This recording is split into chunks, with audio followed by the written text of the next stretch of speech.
Hi attendees, good noon. Thank you for signing up for this webinar and welcome to this webinar. Before I start, I hope all of you are joining us in this webinar from the safety of your homes. Please stay indoors, stay safe and stay healthy. My name is Ashwin and I work with ManageEngine, the sponsor of this webinar. Welcome once again to this webinar, 7 practical ITIL4 tips for service professionals by Barclay Ray. I think Barclay is a person who needs no introduction in the ITSM community with over 25 years, if I'm not wrong, 25 years of experience in the ITSM area and being a co-author in the new upcoming ITIL4. I think Barclay is the best person to talk about ITIL4 and to deliver us more insights on ITIL4. So thank you, Barclay, for taking your time and to share your insights and share practical tips on ITIL4 for all of us. As every other attendee in this webinar, I'm really eager to learn a lot on ITIL4 from you. So before I let Barclay take over, let me just take a quick few minutes to introduce who we are, who ManageEngine is. So for people who are not aware, ManageEngine is the enterprise IT management division of Zoho Corp. And ManageEngine makes about a dozen applications in the IT management spectrum of applications. So we start with Active Directory management tools, unified endpoint monitoring tools, network monitoring, application monitoring, IT service management software, enterprise password management tools, business intelligence software, and a lot of other software in the IT management spectrum. If you need to know more about our products, our offerings, and a lot more about our company ManageEngine, please visit our website, ManageEngine.com. And ManageEngine's flagship product is our IT service management application called Service Desk Plus. And Service Desk Plus is a complete ITSM suite with all your recommended processes, starting with incident management, problem change, service catalog, asset management, CMDB, built-in reporting, and all that. And one major benefit that Service Desk Plus has, being a part of ManageEngine's portfolio, is that we have a lot of native integrations with the other IT management applications from ManageEngine. We integrate with endpoint management solutions from ManageEngine. We integrate with enterprise password management tools from ManageEngine. Same with network monitoring, application monitoring, and so on. Again, if you want to read more about Service Desk Plus, please visit our website, servicedeskplus.com. And without any further ado, let me just pass it on to Barclay Ray to start the webinar on ITIL4. Just give me a couple of minutes while I transfer the control of the webinar to Barclay, and then we should get started on that. Thank you very much, Ashwin. Hello, everybody. Can you hear me okay? That's over now with my screen. Thank you for the introduction. I'm delighted to be speaking to you all today. It is a very strange time we live in, challenging time, dangerous time, and I think, as mentioned, I'm assuming that most of you are tuning in from home, or certainly in some place where you are safe. What I'm going to talk through in the next sort of 30-40 minutes is just to give you a flavor of a number of aspects of ITIL4. And ITIL4 has been a major redesign, redefinition, rework of what we've known and loved in ITIL for many years. That's taken place over the last few years. The foundation book was launched just over a year ago, and we now have the next series of books published, the Managing Professional books, and the associated training courses. So we're really into the kind of second wave of it. But for those of you who maybe don't know much about ITIL4 or want to know a little bit more about what it really means, I'm going to try and bridge both of those by giving a little bit of insight into the Managing Professional content, as well as the main aspects of ITIL4. and doing that in a way that really gives you some practical guidance. So it really does mean what we've saying there: 7 practical ITIL4 tips that you can start and take away and start working on today, tomorrow, whenever you have the opportunity.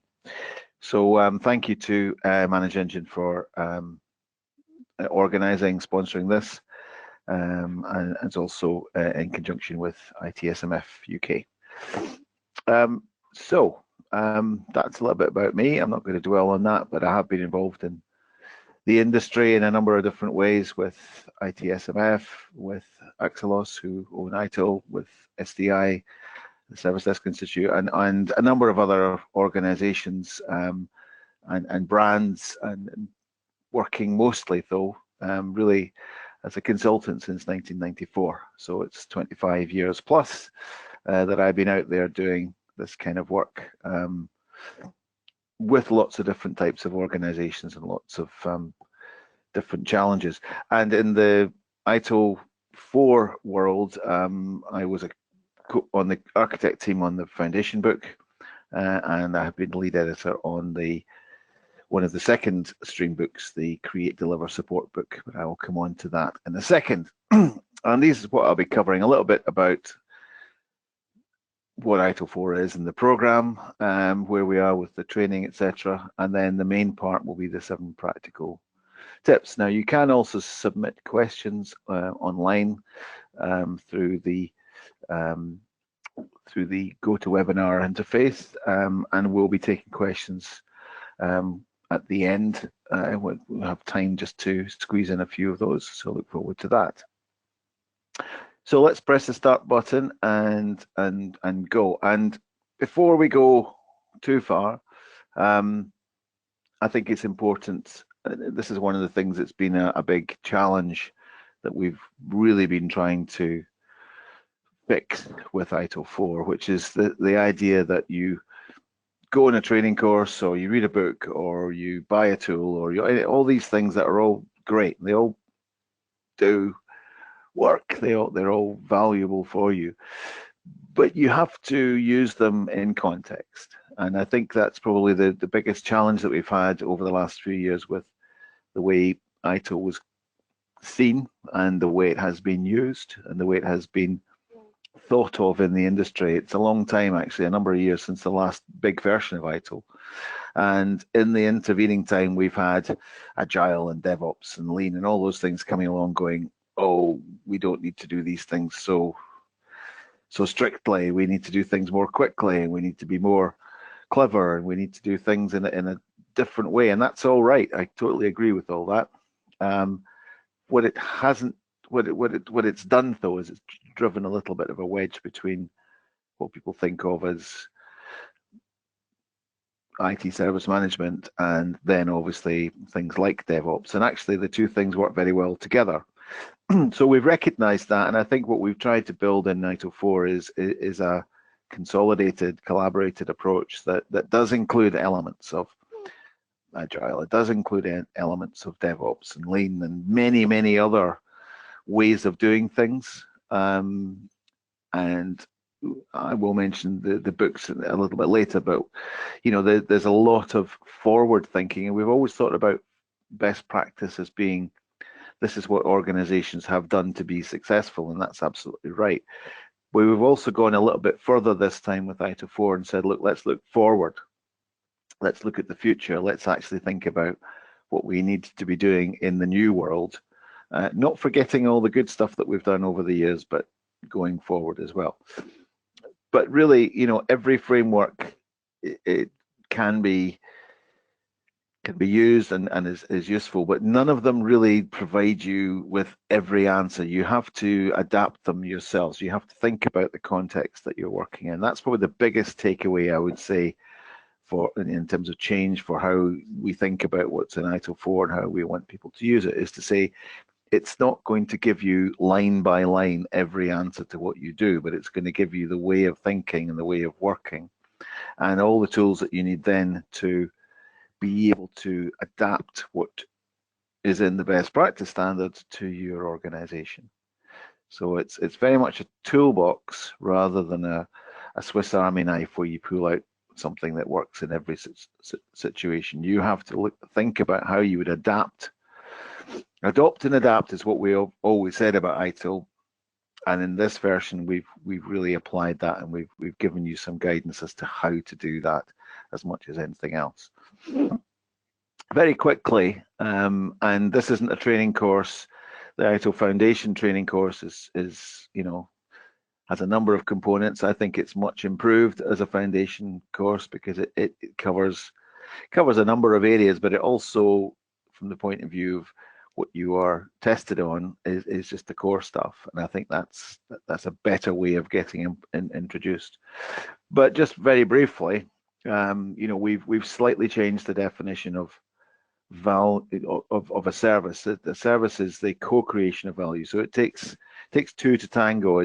You might have a fantastic service infrastructure, but it's only the value only comes when it's being used. And I think recognizing that is a key element, that it's the consumption of a service as much as the setup and infrastructure of a service that works towards its value. We have the guiding principles, which is something that we introduced in a book called ITIL Practitioner, which was a kind of interim between ITIL3 and ITIL4. And that really is the core, and I will be starting with that. We'll go into a little bit more detail around about that. That to me is the thing that you can use now. You can use that today, tomorrow, start using and applying that to what you've already got. We have the concept of 4 dimensions, little icon on the left there, which is simply whenever you're doing any work, are you thinking about those 4 areas, not just one? You're not just thinking about technology, but you're also thinking about organizations, people, partners, suppliers, value streams and processes, and so on. We then have the systems view, that on the right-hand side, the service value chain, which is the main areas, the main component areas for doing bits of work. And we very definitely try to avoid doing this in a linear way. We're trying to make people see the fact that actually this is something that you apply in different situations.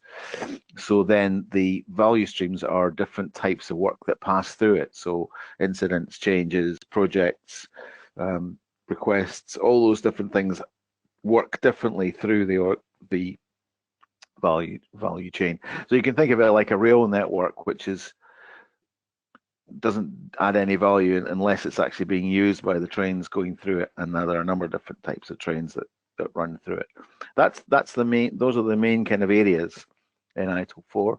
The other thing is what we're calling practices now, which is it's a wider definition than process. So we're saying incident management isn't just a process. It's also people, capabilities, skills, tools, inputs, outputs, all those things, a much wider definition. And we are so many of them that where we've evolved them over the years, and we know they work and they deliver value. We've separated them out a little bit from the overall content, and that physically that happens as well. That the content that describes all of those in detail has been separated out from the books, and that means it can be more dynamically changed and updated and so on. But it also makes the point that if you don't just look at the model and go, well, that's where that process fits in and that's where I fit in.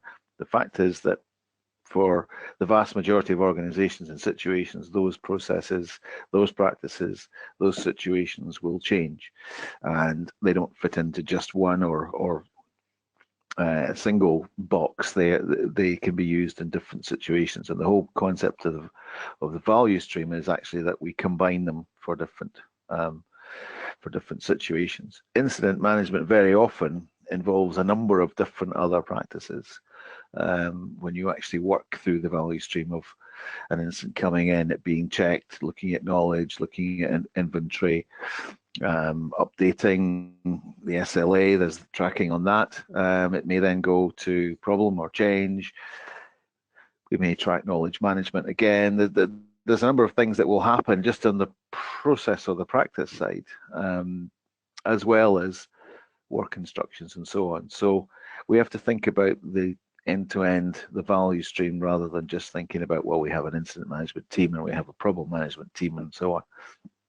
So that's a very, very quick, very, very high level overview of what's in ITIL4, and I would encourage you to go and look, and I'll explain more about the books just in a second. I think some key benefits that are there. I think it's elevated. We've kept all the good stuff that we know that works from ITIL over the years. We're really trying to elevate the main areas so that it is much more inclusive and integrating across IT. It's not just for operations and support, it's for projects, DevOps, development, whatever you want to call as well. There is this concept of end-to-end guidance, so we are really looking at delivery in the round, not just the bit that gets chucked over the fence or the bit that gets done quickly in development, but how those work together.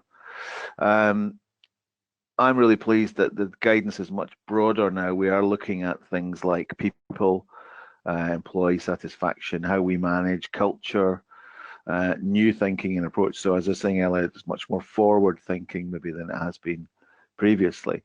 It does provide a very flexible value-driven approach. So it's got to be interpreted. It's got to be thought of as how we apply this, not we apply this the way it's written in the books. And you know, anybody listening to this, that's got to be your biggest takeaway. ITIL will not tell you exactly how to do things. It will set the context. It will give you the tools and the guidance how to apply different practices, different processes, different ways of working. But it, you know, the one thing that we really wanted to get away from was people saying, ITIL says we have to do it this way. ITIL has never said that.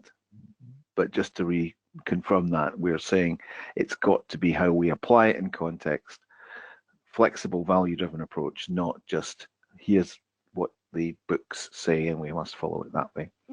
We are aligning much more closely for service management with all the, you know, the lean, agile, DevOps, product management, all those kind of ways of working, and we've used some careful taxonomies to make sure that it does align and it does appeal to a wider group of people. And I think overall the training approach is much more targeted and it's much clearer and simpler. It doesn't have thousands of different modules and points and so on. That's very straightforward. So there's a number of really positive forward-thinking benefits. The program, and just very quickly in this, just to clarify how this works now, there is along the bottom there's ITIL Foundation, ITIL4 Foundation, and there are two main streams. There's the Managing Professional stream, which really is for, I suppose, more practitioner types, and on the right-hand side, Strategic Leader, for those who aspire or are in management and need to understand enough about how service management works. And we also have created on the left-hand side the Managing Professional, which is, if you like, the bridge from ITIL3 for those that were ITIL expert or had a certain number of points. There are four main books in Managing Professional, and the Direct Plan and Improve book is shared across the Strategic Leader. But to become a Managing Professional, you need to achieve those four: create, deliver, support, drive stakeholder value, high velocity, and Direct Plan and Improve. And the 34 ITIL practices down the bottom, which are actually not directly part of, they are part of every single program, and they are referred to in all the books, but that is, if you like, a separate piece of content now. And that's a lot of good stuff that has been updated, not massively changed. You know, incident management is what it is and it works. We know how to make it work, and that has been developed, but that information is available separately rather than it being only found in one of the books. Where we actually are with this, pretty much everything is available now. And just a year ago, we only had the ITIL Foundation book. The Managing Professional was the next thing that became available in the sort of autumn of last year, which brings together elements of all four of the Managing Professional books. So you can apply for that if you're a ITIL expert or you have at least 17 points in the old version 3 scheme. But all 4 of those books are now available.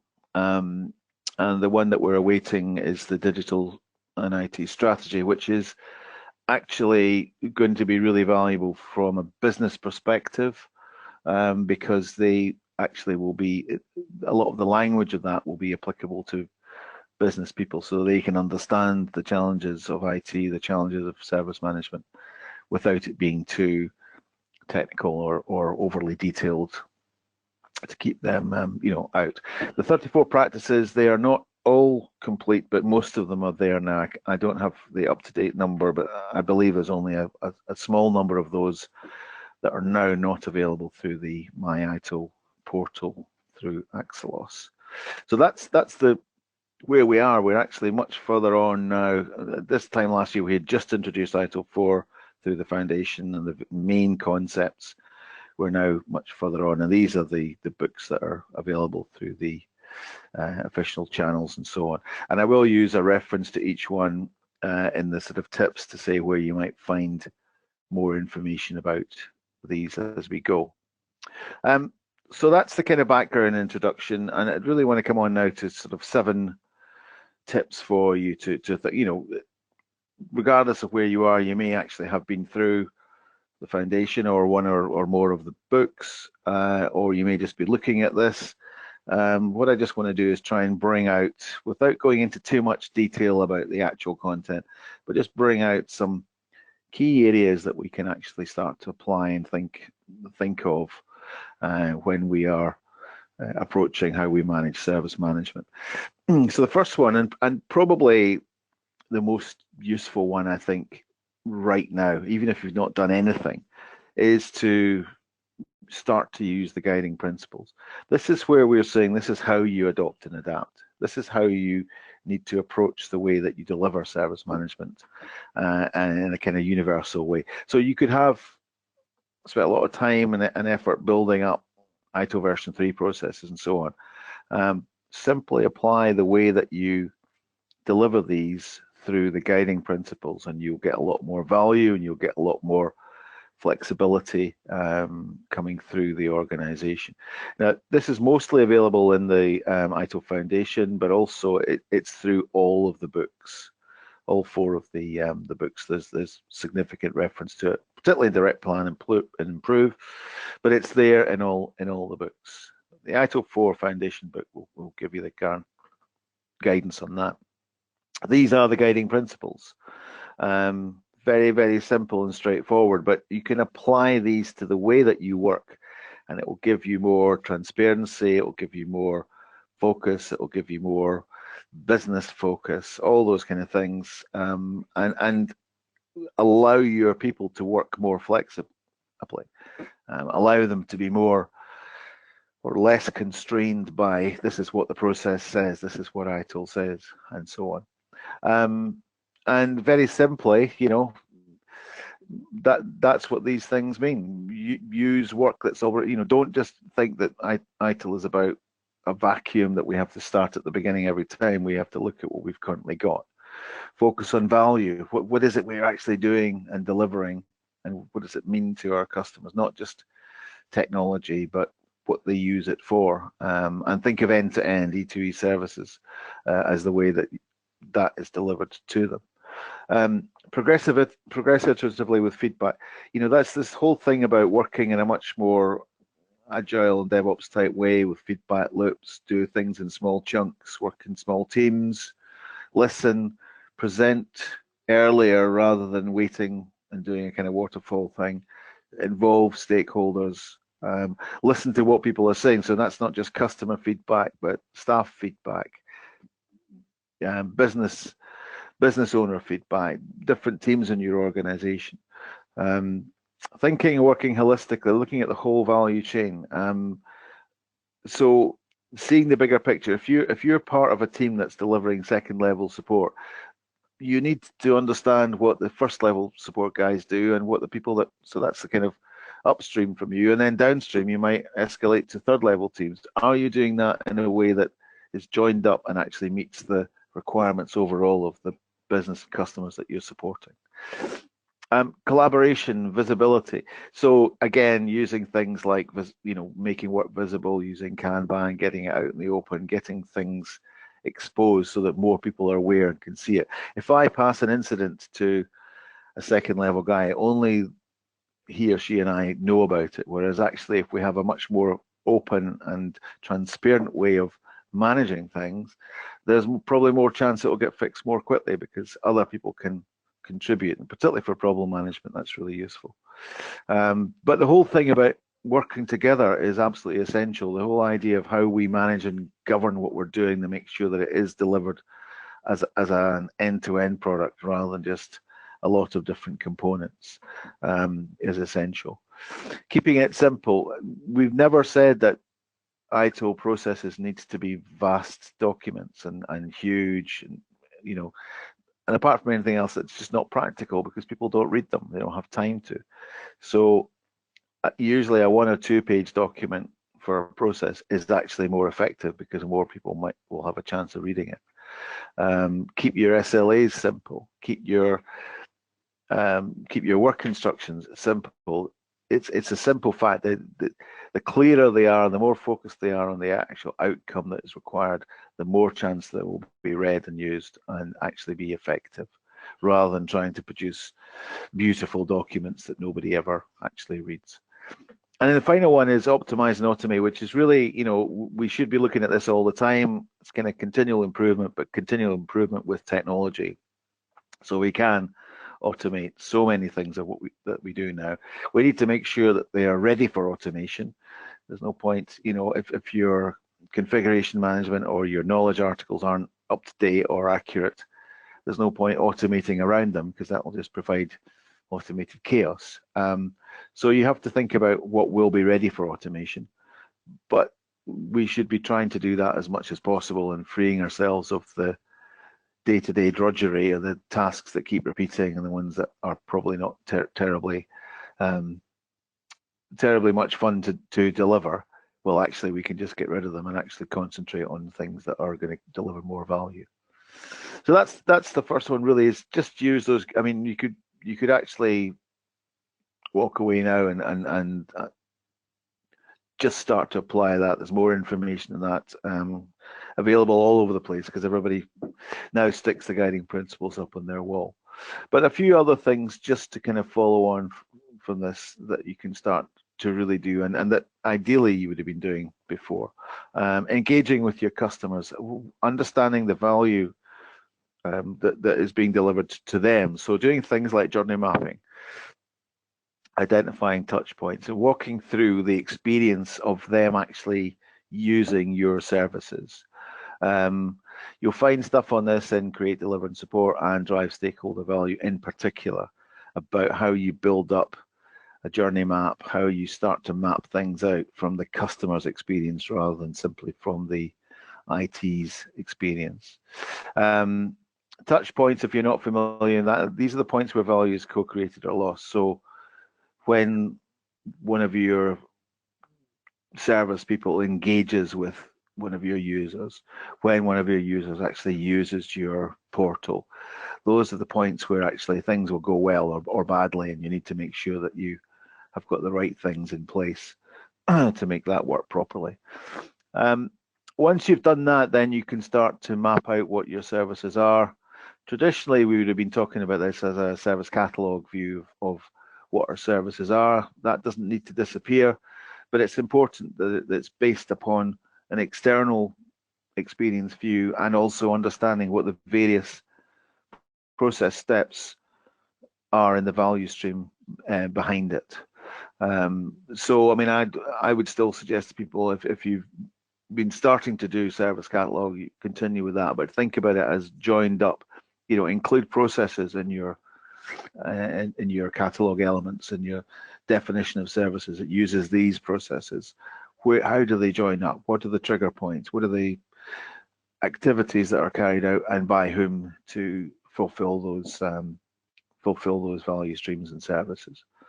And again, you'll find that in CDS, Create, Deliver, Support, and stakeholder value.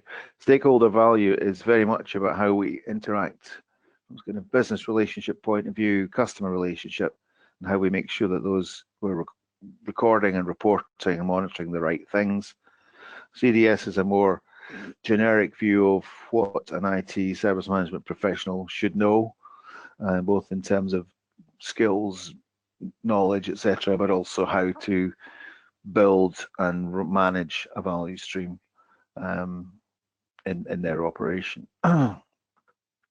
We kind of move on then to thinking about what is our service model, what are the various practices that we need to use, and that's where we need to think about the 4 dimensions. Are we including all the relevant parts? There's lots of different things, different ways of thinking about this.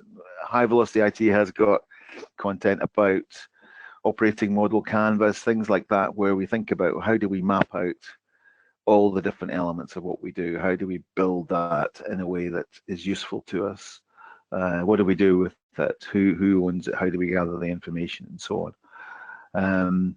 But thinking about the bigger picture again, the 4 dimensions, and how we will manage that from the point of view of governance. So a direct plan improve will help you on that. It's an interesting one, particularly for the current time review, continuity, and I think this is a really useful thing to do. So we always talk about business continuity and disaster recovery and planning and all those kind of things, particularly around technology, how we recover and manage systems. And at the moment, it's all about how we can be operational in a different structure. So we've got everybody working from home. That has its challenges. Do we have enough licenses? Do we have enough bandwidth? Do we have enough capability? Do people understand how to use technology in a remote setting? I think the other thing is social continuity, and I think this is one that's coming to the fore with the current situation. What are our people's levels of satisfaction, levels of morale, mental health? How do we define the ethics of what we do and how we engage with each other? What sort of culture do we have in our organization? And I think it's certainly in Create, Deliver, Support. There's a number of sections about managing employee satisfaction and understanding what it is to build different types of teams and different types of organizational structure and so on. And looking at that whole, how do we plan from the direct plan improve sense. So I mean, that's one thing I think we're doing this at the moment. We're implementing business continuity in a number of different ways. I think it's important that we also just think about the social cohesion of what we're doing. We support people, not just technology, and so much of what we do depends on our ability to interact with other people, not just from a technical point of view. There's a number of different human skills that we use. We need to be very focused on what value we get from those different things. What is it about us that's different from what a robot can do? And we need to make sure that we are focusing on that. I think we've tried to call out a lot of that in ITIL4 by saying it's not just about processes, it's not just about a few operational tasks, it's about how we are as people. End-to-end across the organization, how do we work together? How do we compare in terms of how we work together? There's a lot in CDS about shift left, but also how do we make this work? What governance is required?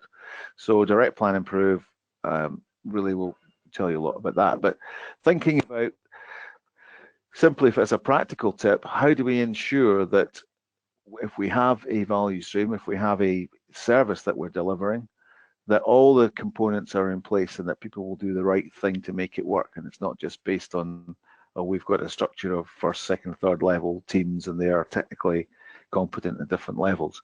No, it's about making sure that we deliver the right things at the right time in line with what our customers need. So that's really important, and I think the thinking that's gone into a lot of those areas in ITIL4 is quite advanced, and there's a lot in high velocity as well about different ways of thinking, different ways of managing in different situations, knifing, chaos management, and so on. There's a lot of different new ways of thinking that have gone into what's in the output. And then finally, thinking about the blockers, we've got tools, we've got lots of different automation opportunities with things like RPA, robotic process automation, that can help. We put in quite a large section in CDS, which just identified all the different levels of tools and types of tools that are available now that you can use in service management. And they are, they vary from things like IT service management systems, ManageEngine, talk about, but also to robotics, analytics, a number of different types of tools that we should be using as professionals and as practitioners. So things like shift left, which is moving work to the best possible place, the most efficient place and the most useful place, again, are mentioned quite extensively in CDS, and there's lots of stuff, new thinking in high velocity IT. And just finally, around about that whole automation thing, we need to make sure that we are understanding that we are people using technology to help people. And I guess the focus for our careers going forward is to make sure that we are doing the things that we are best at and that we can do, rather than just stuff that could be done by a robot. So what are the key things that we actually deliver as part of our work that robots can't do? And that's where our success and our value will be in future. So those are the kind of summary points, the guiding principles: engaging with customers, map out your services and value streams, look at your model, think about not just business and IT, but social continuity, get the organization working together, think about the governance and the whole aspect of automation. There's a lot there. It's not just something you can do in an afternoon. You can certainly start to use the guiding principles right away. And I hope that you can explore those in more detail as we go. But that's probably the content from my point of view. I don't know if there's any questions that have come through at all. Ashwin, are there any questions out there? Yes, Barclay. So we have at least half a dozen questions coming in. Are you able to see the questions on the questions tab in your GoToWebinar control panel? I can only see one, actually. I'm not quite sure how that's working. Why did ITIL move away from the 5 stages of service life cycle? I will answer that one. Why did ITIL move away from the 5 stages of the service cycle? Because that's not really how organizations work anymore. And what ITIL3 was trying to do was absolutely valuable and trying to do the right thing, which was to try and work more in the development life cycle way of doing things. But it became very complex, and also it wasn't really engaged with by enough of the development world. And as I mentioned earlier, there was a lot of segmentation. People were looking for this box and that box and where we actually fit in. So the individual the areas of content within the previous 5 books, there is still a huge amount of value in that at the micro level, but not at the macro level. And ITIL4 Foundation really was trying to reset that for all the reasons I've said, to make it more flexible, to make it more human, to make it more business ready, and I guess more agile. And we couldn't really continue with that model. So what I'm saying is that the content is very much still useful, but it's the context that's changed. ITIL4 intermediate modules like DPI, CDS, What about them? Is there a place to find syllabus? If you go to the Axelos website, all the books and if you have a training provider, they will all be able to provide you with the syllabi for all of these. The books cover a much wider range of content than what's actually in the training courses. The training courses, I think, are better in the sense that they are not trying to cram too much in as they may have been in the past. And so I think students will go away with a much more balanced and useful set of skills and knowledge when they take those various courses. For some reason, I can only see one line at a time of these. Could you? Do you want me to read out a couple of questions? Yes, please, because I can only, for some reason, I can only see one line at a time of the question, so I'm sort of scrolling. Okay, I think you'll have to click on the question and they open up below. But there are a few questions coming in about the certifications. I think that's already answered. And there is one question. Yeah. As the value is subjective and perceptional, how would you ensure effective co-creation to meet the client's expectation and overall success? What was the first part of that I missed? Sorry, So again. as value is subjective and perceptional, sorry, as value is subjective and perceptional, how would you ensure effective co-creation to meet the client's expectation and overall success? So that's really at the core of what I've been saying for the last 45 minutes, is that the only way that you can do that is by engaging with your customers to understand what their requirements are, what their definition of value is, what's important to them. So we might think it's the availability of our applications and networks, or the fact that we've got a high-speed link between two offices, or whatever it is. Whereas they might say, well, no, on a Tuesday afternoon, we have this particular thing that we do, and it's important to us.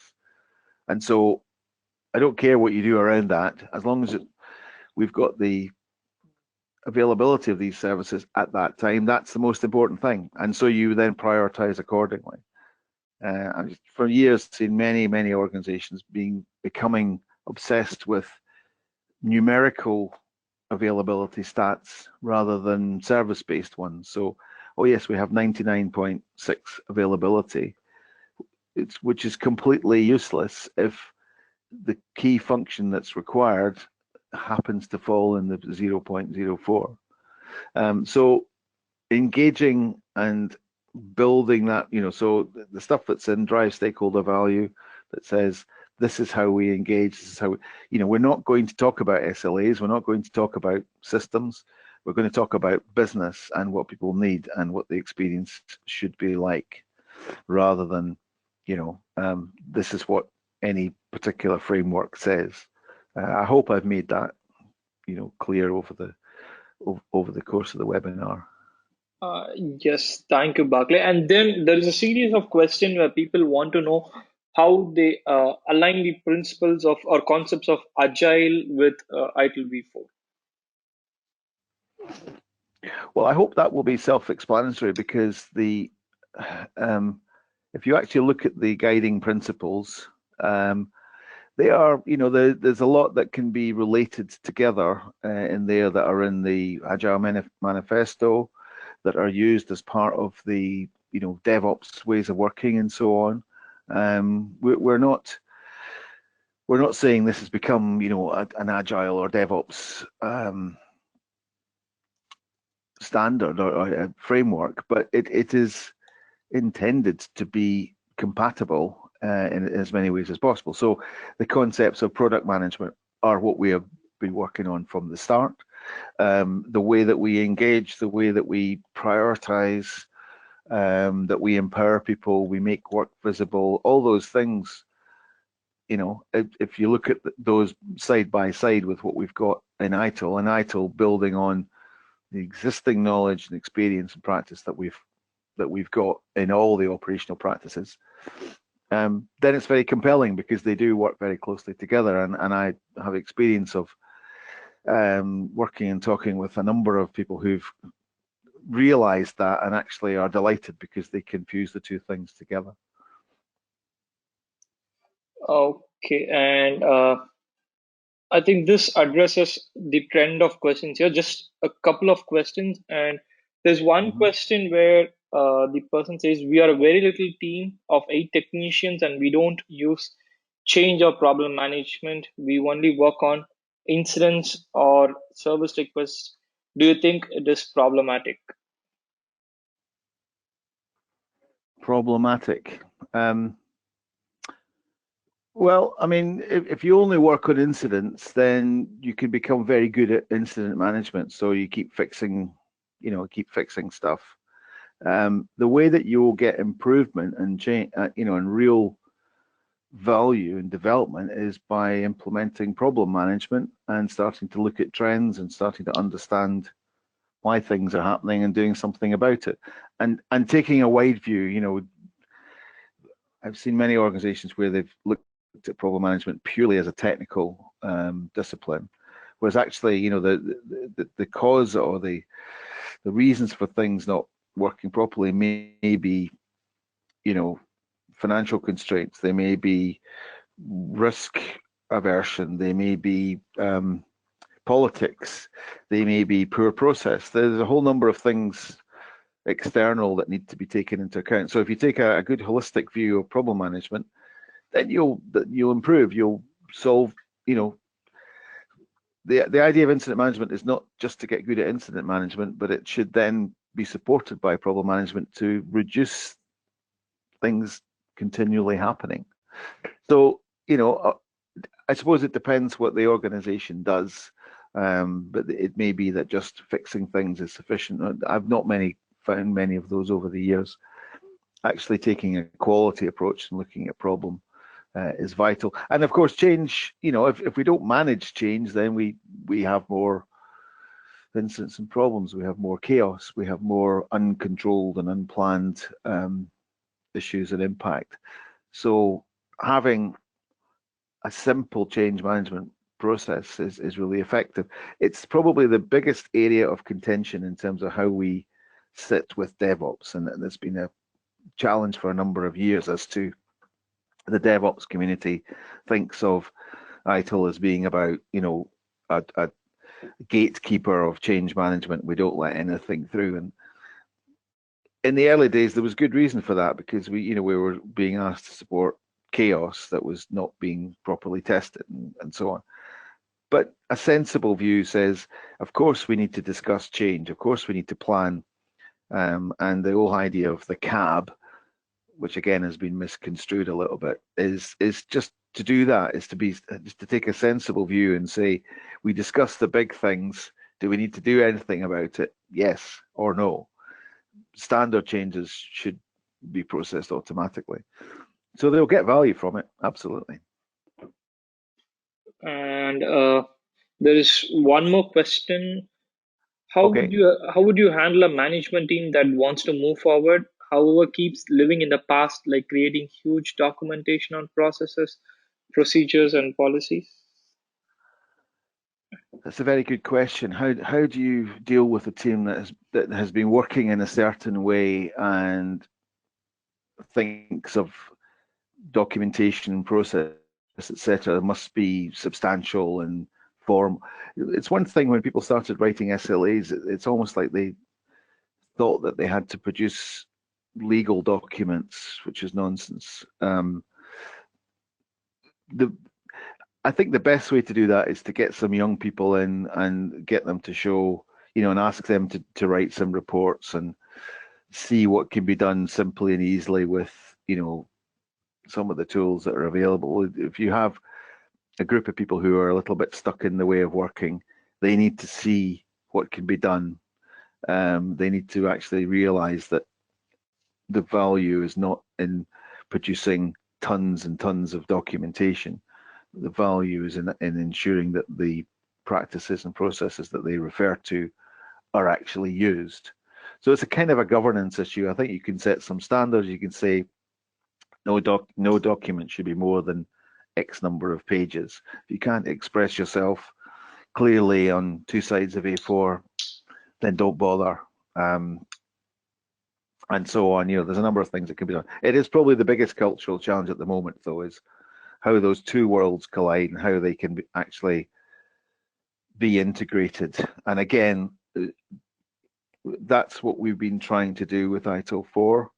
ITIL4 really is aimed at, I suppose there are two different communities that it's aimed at. There's the traditional IT service management community, who have been brought up on ITIL as it was and see the value of that, and probably have been very challenged by DevOps and Agile. And at the same time, you get a lot of marketing out there saying if you don't change, you'll die or your career's over, which isn't helpful. So I think the first thing is that we're trying to take people on a bit of a journey with ITIL4 and say, look, you need to change, you need to modernize, you need to get faster, you need to do things more simply and more transparently. Here's ITIL4 as a way of doing that. That's the first group of people. And the second group of people are the people who are in the, if you like, those other communities and saying, look, actually, you need to work with those guys. You can't, you don't just build stuff, you have to run it as well. And we've got wealth of experience and knowledge in how to run stuff. So, actually, we've got something now that brings those things together.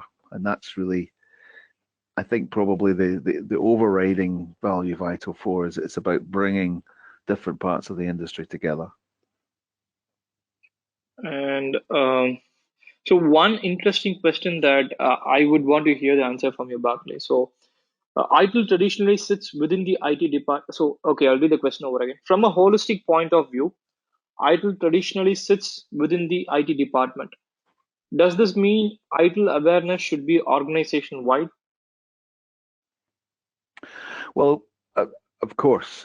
I mean, and I'm sure many people out there listening have been aware of or involved in various projects or initiatives over the years where aspects of ITIL and service management have been applied beyond the IT department. I think it's really important that we do recognize that, if you like, what we do is provide a business capability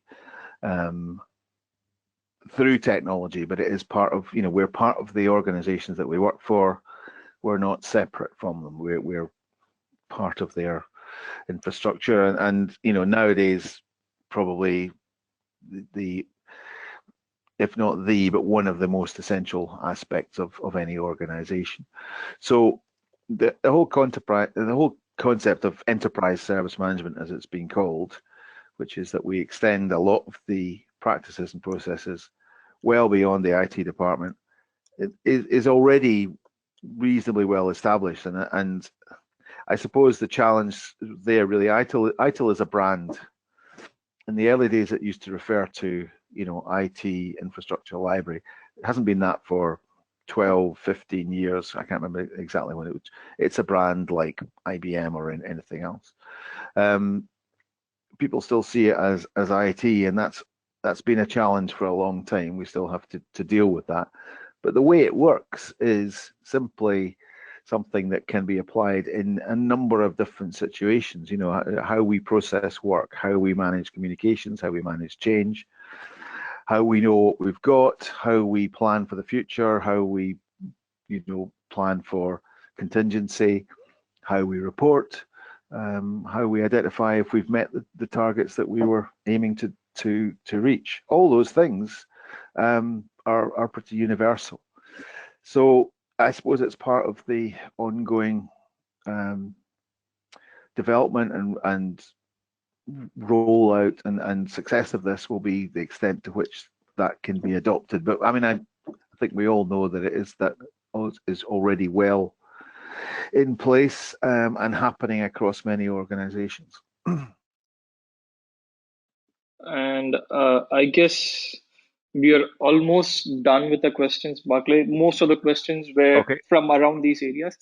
And one more thing that I noticed is many people were interested in knowing about the certification course of ITIL4 and information around that. If you can just take a few minutes, if possible, to explain that, and then we can wrap the session from there.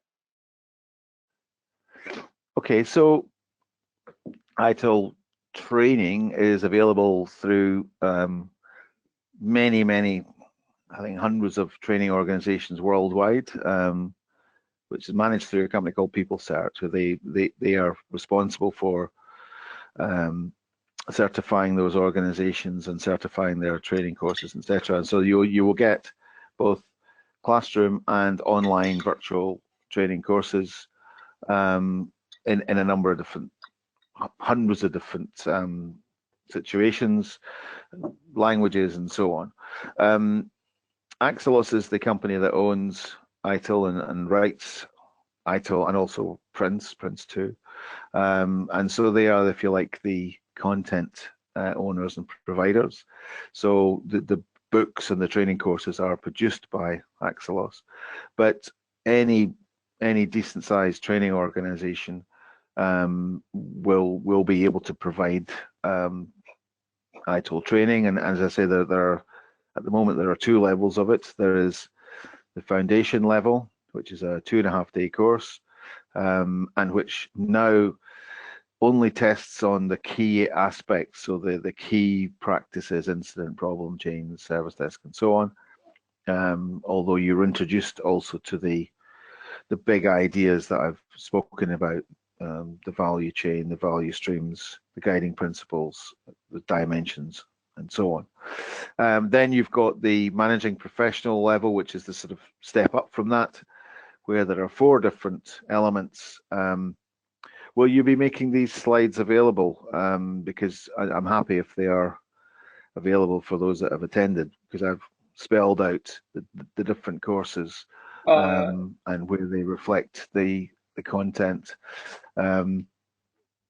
Yes, Barclay. So we'll be sharing the recording of this webinar to all the registrants and the attendees in a couple of days.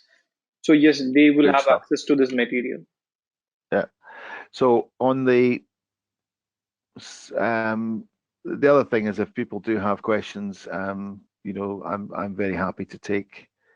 You know, if people email me or contact me through LinkedIn or Twitter, that's absolutely fine with any questions of these. But the axelos.com website contains, you know, a lot of detail, a lot of information about the various books, the various training courses, and what's available and who should do what.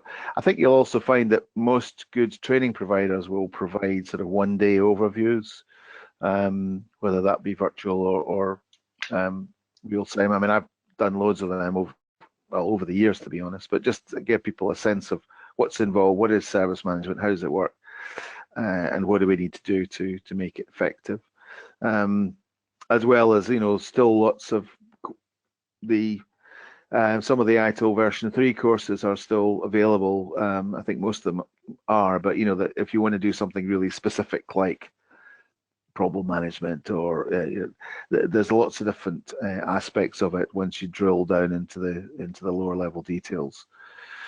So there's a whole variety of that still available. There's a period where both version 3 and version 4 training is available, but ideally anybody starting out really should start with the ITIL Foundation, ITIL version 4 Foundation, because that will point them in the right direction, particularly for the future.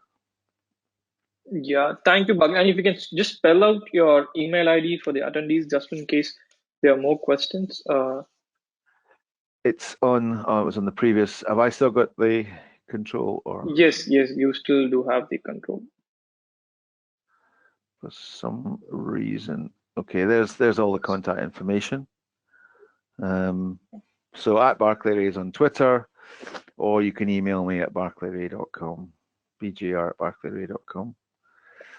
Yes. ITSMF UK also I provide a number of guides and publications, information about service management and ITIL. Thank you, Barclay. And I guess it's time to close this session. So attendees, as you see here, Pleasure. you can reach out to Barclay through all these channels, or if you have any questions relevant to ManageEngine or Service Desk Plus, you can reach out to us at hello@servicedeskplus.com. servicediscuss.com, the email ID that you are now seeing on the screen. So you can reach out to Barclay for any further questions or to ManageEngine at hello@servicediscuss.com. Thank you all for taking your time and joining this webinar. And particularly, thank you, Barclay, for taking your time and sharing all these insights on ITIL4 and answering all the questions from our attendees. Thank you, Barclay, My and thank you, pleasure. Thank you attendees. very much. Yes, and let's sign off. Stay safe, stay indoors, and stay healthy, folks. Thank you, and see you.